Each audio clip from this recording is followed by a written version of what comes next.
లక్ష్మీం క్షీరసముద్రరాజతనయాం శ్రీరంగధామేశ్వరీం దాసీభూతసమస్తదేవవనితాం లోకైకదీపాంకురాం శ్రీమన్మందకటాక్షలబ్ధవివత్ బ్రహ్మేంద్రగంగాధరాం త్వాం త్రైలోక్యకుటుంబినీం సరసిజాం వందే ముకుందప్రియాం శుద్ధలక్ష్మీర్మోక్షలక్ష్మీర్జయలక్ష్మీ సరస్వతి శ్రీర్లక్ష్మీ వరలక్ష్మీశ్చ మమ ప్రసన్నా వరాం కుశౌపాసమభీతిముద్రాం కరైర్వహంతిం కమలాసనస్థాం బాలార్కకోటి ప్రతిభాం త్రినేత్రాం భజేహమంబాం జగదీశ్వరీం త్వాం సర్వమంగళమాంగళ్యే శివే సర్వార్థసాధకే శరణ్యే త్రయంబకే గౌరీ నారాయణి నమోస్తుతే.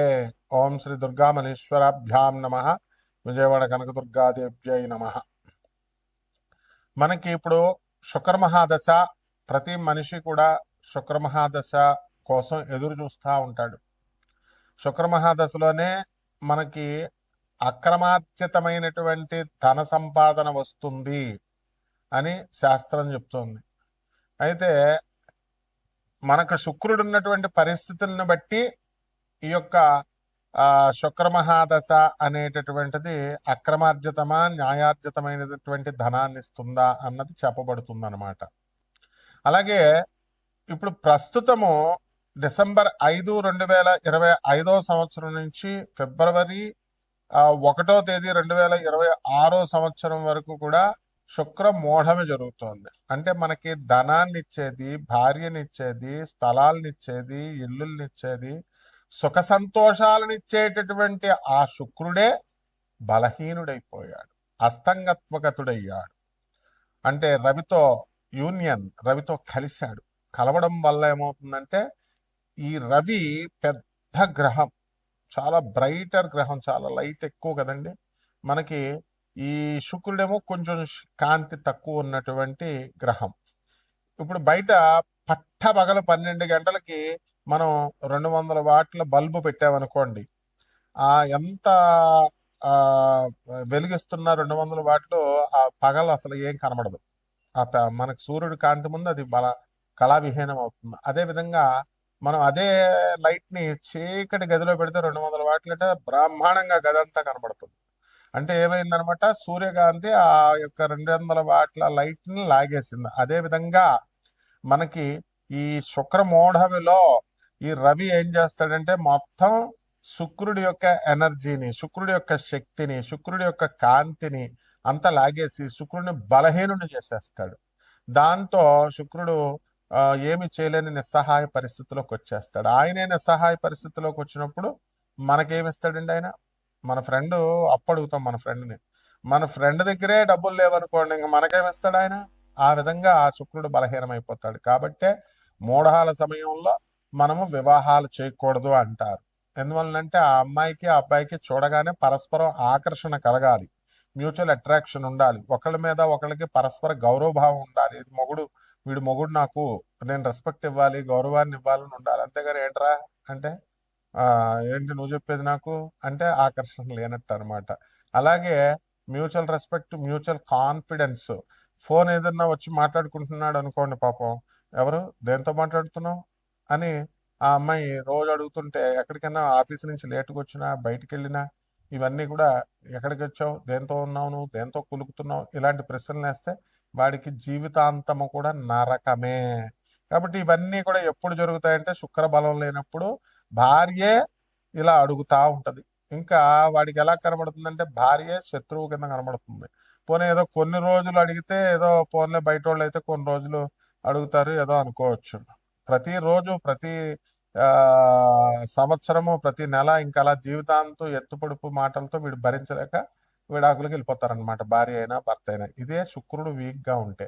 కాబట్టే మనం ఏం చేయాలంటే కక్కుర్తి పడకుండా మనము ఈ యొక్క పెళ్ళిళ్ళు చేసేటప్పుడు ఈ శుక్రమూఢంలో మనం పెళ్ళిళ్ళు చేయొచ్చా, చేయకూడదా, పెళ్లి చూపులకు వెళ్ళొచ్చా, వెళ్ళకూడదా, అసలు జాతకం ఎలా ఉంది, అసలు ఆ పెళ్లి కొడుకు శుక్రగ్రహం ఎలా ఉంది, ఆ యొక్క పెళ్లి కూతురు శుక్రగ్రహం ఎలా ఉంది, ఇవన్నీ కూడా మనం చూసుకోవాలి.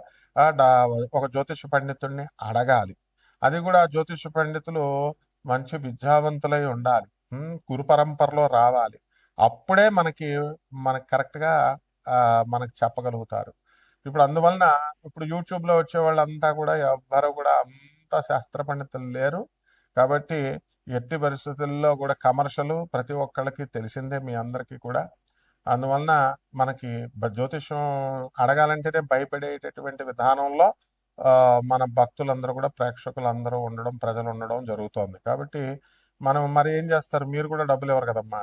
అడగ ఆ, ఊరికనే జ్యోతిష్యం ఒకటి, తర్వాత ఈ యొక్క సంగీతం ఒకటి, ఇవన్నీ కళలన్నీ ఫ్రీగా చెప్పాలని అనుకుంటారు. అసలు గురువు గారి దగ్గర ఫ్రీగా చెప్పించుకోకూడదు, పంతులు గారి దగ్గర ఫ్రీగా చెప్పించుకోకూడదు అనే విషయం మర్చిపోయారు. కాబట్టి వీటి వల్ల శాస్త్రానికి చెడ్డ పేరు. అందువలన ఇది కూడా శుక్రదోషమే. అంటే గురువు పట్ల నమ్మకం విపరీతంగా ఉండాలి. అందువల్లనే మోడర్న్ సైన్స్ని, నాసా లైవ్ రిపోర్ట్స్ని బట్టి మనం చూసి జాతకాలు చెప్తాము. అలాగే ప్రాచీన జ్యోతిష శాస్త్ర మా గురుదేవుల యొక్క పరంపర నుంచి మధుర కృష్ణమూర్తి శాస్త్రి గారు, మా గురువు గారులు అందరూ కూడా, మరి సూర్యశ్రీ సిద్ధాంతి గారు పాలకొల్లు, అలాగే మనకి సుసర్ల దుర్గా ప్రసాద్ గారు రాజమండ్రి, ఇలా మంచి గురువులు ఉండేవారు. చల్లా రామగణపతి శాస్త్రి గారు రాజమండ్రి, చల్లా గణపతి శాస్త్రి గారు అన్నదమ్ములు ఇద్దరు కూడా రాజమండ్రి, వీళ్ళంతా కూడా. ఒక సూర్యశ్రీ సిద్ధాంతి గారు మాత్రం పాలకొల్లు. ఇలా రేలంగి గారు, నేమాని గారు, వీళ్ళంతా మహానుభావులు ఉండేవారు. పెద్ద తరం అదంతా వెళ్ళిపోయింది.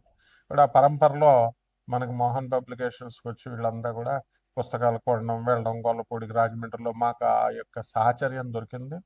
దానివల్లే లాస్ట్ 10 years మా మధురకృష్ణ శాస్త్రి గారు ఎంత జ్యోతిష దిగ్గజం అంటే, శకుంతలాదేవి కూడా లాస్ట్ 10 years ఆమె ఇండియన్ ఆస్ట్రాలజికల్ సొసైటీకి ప్రెసిడెంట్గా మా మధురకృష్ణ గురువు గారు ఉన్నప్పుడు ఇండియన్ ఆస్ట్రాలజికల్ సొసైటీ ప్రెసిడెంట్గా ఆ శకుంతలాదేవి గారు కూడా వచ్చేవారు.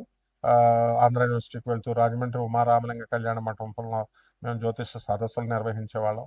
మరి అలాగే బెంగళూరు వెంకటరామన్ గారు, ఇటువంటి లెజెండ్స్ అనమాట వీళ్ళంతా జ్యోతిష్ శాస్త్రంలో. వాళ్ళు వచ్చి చెప్పేవారు. కాబట్టి మేమంతా చిన్నతనం నుంచి మా గురువు గారి దయ వల్ల వీళ్ళందరికీ కూడా మేము థీసిస్ సబ్మిట్ చేస్తూ సేవలు చేసుకునే మహద్భాగ్యాన్ని మా గురుదేవులైనటువంటి మధుర కృష్ణమూర్తి శాస్త్రి గారు మాకు కల్పించారు.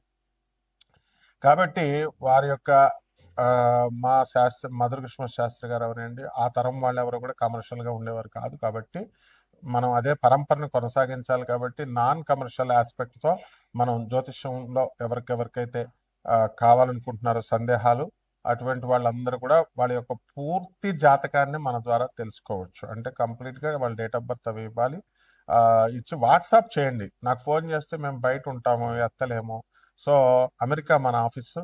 డబ్బుల కోసం ఏం భయపడద్దు, డబ్బులు కాదు. మనకు కావాల్సింది ఏంటంటే జగద్గురువులైనటువంటి స్వామి వివేకానంద, రామకృష్ణ పరమహంస, ప్రభాత్ రంజన్ సర్కార్, ఆనందమూర్తి గారు, రమణ మహర్షి, ఇటువంటి మహర్షుల దగ్గరికి మిమ్మల్ని నేను ఒక పోస్ట్ మ్యాన్ లాగా మిమ్మల్ని డ్రైవ్ చేస్తూ తీసుకెళ్లడమే మేము జ్యోతిష్యం చెప్పడంలో ఉద్దేశం. కాబట్టి నేను ఒక ప్రొఫెసర్గా మరి ఈ యొక్క ఆనంద మార్గాకి ఆశ్రమానికి 200 దేశాల్లో మా యొక్క బ్రాంచీలు ఉన్నాయి. 300 బ్రాంచీలు ఇండియాలో ఉన్నాయి. అనాథ పిల్లల్ని మేము పోషిస్తాము. అలాగే స్కూల్లో చాలా తక్కువ ఖర్చుతో మేము మా స్వామీజీలు అందరూ కూడా 10,000 మంది స్వామీజీలు అందరూ కూడా చూసుకోండి. ఆనంద మార్గ ఆశ్రమం అని గూగుల్ చేయండి, యూట్యూబ్లో చూడండి, అన్నీ ఉంటాయి. అంత ఇంటర్నేషనల్ సొసైటీ అది. కాబట్టి మీరంతా కూడా కక్కుర్తి పడద్దు ఈ శుక్రగ్రహం గురించి తెలుసుకోవడానికి. ఆ శుక్రగ్రహం యొక్క ఫలితాల గురించి, మీకు ఇచ్చేటటువంటి ప్రతికూల ఫలితాల, ఇవన్నీ కూడా మనం తెలుసుకుందాం. కాబట్టి మన ఛానల్కి చక్కగా సబ్స్క్రైబ్ చేయండి, లైక్ చేసుకోండి. మరి మా చక్కగా మీరందరూ కూడా మరి మౌర్య, మరి దత్తు, ఇలాగా మా వేణు, వీళ్ళంతా కూడా ఏదో వాళ్ళ తోచిన రీతిలో మీకు సేవలు చేస్తున్నారు. కాబట్టి ఉపయోగించుకోండి. మిగతా జ్యోతిష్కుల సంగతి నాకు తెలియదు, కానీ మనమైతే నాన్ కమర్షియల్ కాబట్టి జాగ్రత్తగా చూసుకోండి. ఇక శుక్రగ్రహం ఏ విధంగా 12 రాశుల వారికి, ద్వాదశ రాశుల వారికి అందరికీ కూడా ఏ ఏ రాశుల వారికి ఎలా చేస్తుంది అన్నది విడివిడిగా మనం ఒక్కొక్క రాశిని మనం చూసి తెలుసుకుందాం.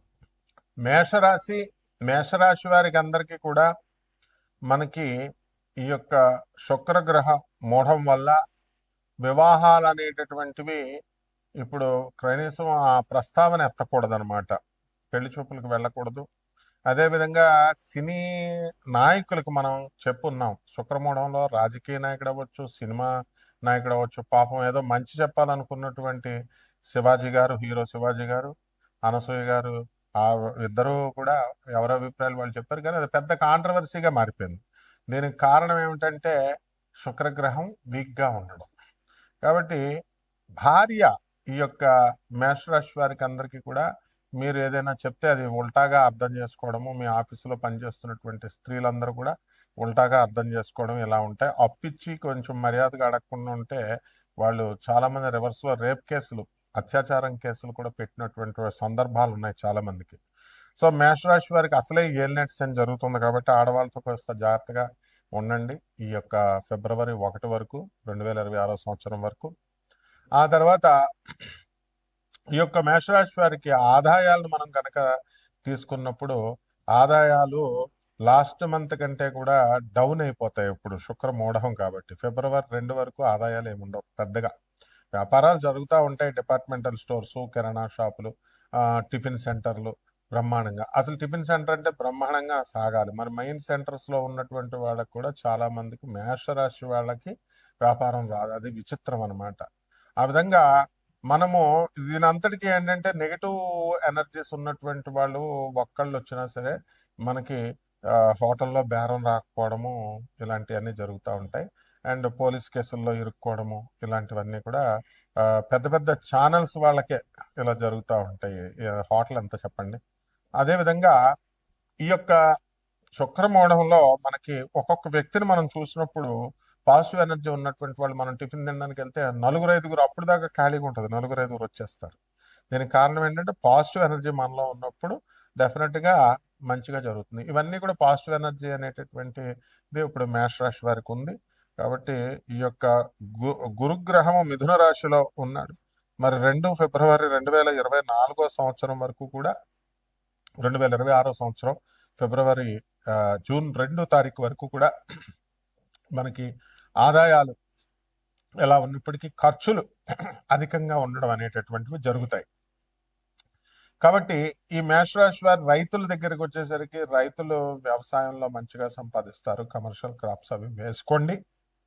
వ్యవసాయం ఆ తర్వాత ఈ యొక్క పౌల్ట్రీ ఫారాలు, పాడి పంటలు అంటే ఆవులు, గేదెలు ఈ వ్యాపారాలు చేసేటటువంటి వాళ్ళు, పాల పరిశ్రమ, వీళ్ళకి ఆదాయాలు బాగుంటాయి. సాఫ్ట్వేర్ కంపెనీలు నడుపుతున్నటువంటి వాళ్ళకి ఉద్యోగాలు అనేటటువంటివి కాస్త ముందుకు వచ్చి జరుగుతూ ఉంటాయి. విదేశాల కోసం వెళ్ళేటటువంటి వాళ్ళకి అడ్డంకులు ఏమి ఉండవు. అయితే ఈ యొక్క శుక్ర మహాదశలో మేషరాశి వారందరూ కూడా ఎంతో ఎదిగిపోతారు. ఎవరికైనా సరే మీ జాతకంలో, పర్సనల్ జాతకంలో కనుక శుక్రుడు మంచి స్థానంలోకి వచ్చినప్పుడు ఇల్లు లేనటువంటి వాళ్ళు ఇల్లు కొనుక్కోవడానికి, స్థలాలు లేనటువంటి వాళ్ళు స్థలాలు కొనుక్కోవడానికి, ఇవన్నీ కూడా ఎక్కువ అవకాశాలు అనేటటువంటివి ఉన్నాయి. ఇప్పుడు మనకి జనవరి 14, 2026 సంవత్సరం వచ్చేసరికి న్యూ ఇయర్ మనకి భాగ్యములో మనకి ఈ యొక్క శుక్రగ్రహం ఉండడం అనేటటువంటిది జరుగుతుంది. కాబట్టి మంచిగా ఈ సంవత్సరం అంతా కూడా మీకు మంచిగా జరుగుతాయి. కాబట్టి ఈ యొక్క రాశి వారికి ఏలినాటి శని జరుగుతుంది కాబట్టి మీరు ఏం చేయాలంటే డ్రై ఫ్రూట్స్, ముఖ్యంగా జీడిపప్పులతో మీరు చక్కగా శనీశ్వరుడికి ఆరాధన చేయండి. శనీశ్వరుడికి మంత్రాలు చదవండి, స్తోత్రాలు చదవండి. శనీశ్వరుడికి ఎప్పుడు కూడా వీలైనంత వరకు వాహనాలు వాడకుండా నడకతో మీ పనులు సాధించుకునేలా చేయండి. పేదవారికి, వికలాంగులకి, అనాథలకి, మరి ఈ యొక్క సాధువులకి మీరు దాన ధర్మాలు చేసుకోవడం ద్వారా శని తొందరగా శాంతిస్తాడు. మంత్ర జపం అనుష్ఠానానికి ఎక్కువగా ఉంటుంది. ఇక నీలం మణి పెట్టుకోవచ్చు, కానీ అవన్నీ ఖరీదైనటువంటివి కాబట్టి మీరు వాటి కంటే కూడా మంత్రానికి ఎక్కువ ప్రాధాన్యత ఇచ్చి ఆంజనేయ స్వామి వారికి కానీ, వెంకటేశ్వర స్వామి వారికి కానీ చేసుకోండి. లేదా మహాకాళి అమ్మవారి యొక్క మంత్ర జపం అనుష్ఠానం ఇవి చేసుకోవడం ద్వారా మీ ఇంట్లో దశమహావిద్యల్లో ఒకటైనటువంటి మహాకాళి హోమాన్ని చేసుకోవడం ద్వారా బ్రహ్మాండంగా ఉంటుంది. శుభమస్తు.